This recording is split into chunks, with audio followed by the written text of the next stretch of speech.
Hey everybody, I am getting around to answering some more of the questions that were asked in the Secret Singers Society Facebook group. If you're not in the group, please feel free to click on the link depending on where you are watching this. It'll be somewhere on my Facebook profile or in the link in my Instagram bio. And you can join us in there, and I share stuff in the group every day that's related to the voice and singing and music. And Chrissy asked a great question about how you know which songs best suit your voice. So there's no hard and fast answer for this. First of all, I want to say don't judge your own vocal ability based on your ability to sing pop songs. So aside from the facts around how much digital processing and auto-tune the music that we commonly hear may have on the voices, these songs are also not really written for a focus on singing as such. They are often more about being catchy, the hook, the rhythm, and getting people dancing. So the songs that we commonly hear on the radio are not really sort of voice focused, even though they may have a lot of singing in them. So they're often also designed to be vocally impressive and exciting. So the singer may be showing off their vocal gymnastics, all of their biggest, beltiest notes, or their most fast runs and twiddly bits. That's the technical term. These songs might also not be set in a convenient key. So I, in the past, often found that singing karaoke was really challenging for me, even though I was a good singer and professional vocalist, because my original natural vocal range and quality was not really well suited to most of the pop and rock music that is commonly the karaoke material. Since then, I have worked a lot on my technique and really expanded my ability to sing in a real wide range of styles and vocal qualities, which is a great thing that you can do if you're working with a vocal coach. But in the meantime, you might want to try a lot of different kind of styles and genres. So don't just go with the top 40 pop songs or whatever's going on. You might want to try a bunch of songs from each genre that you could think of. So maybe folk, maybe country, pop, R&B, blues, jazz, soul. See if you can find some material that feels right to you. So as for how to figure that out, which songs do suit your voice, basically it's trial and error. So have a go at a song, and if it feels good, then it's for you. And if it doesn't, then it's not.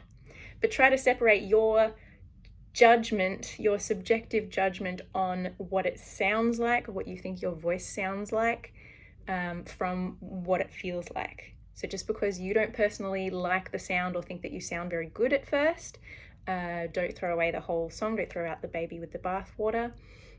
If it feels comfortable for you to sing, then it might be worth kind of sticking with for a while and seeing if you can get more comfortable with the way that your voice sounds, or work on shifting it towards a sound that would make you happy. Remember that you don't have to mimic exactly the sound of the original singer. That's really important. You can sing a song in a different way, in a different vocal quality and tone and timbre to the original singer. So a good example of this would be the song Shallow by Lady Gaga from that movie, what's it called? I forget what the movie's called. You know what I'm talking about. So she does this in typical Lady Gaga style, very loud and belty. It's this I'm off the deep end, watch as I dive in. That was probably higher than it needed to be. You don't have to sing it in that way. You could sing it as, I'm off the deep end, watch as I dive in. Or, I'm off the deep end, watch as I dive in. That's 3 different kinds of vocal qualities that you could sing that same line with.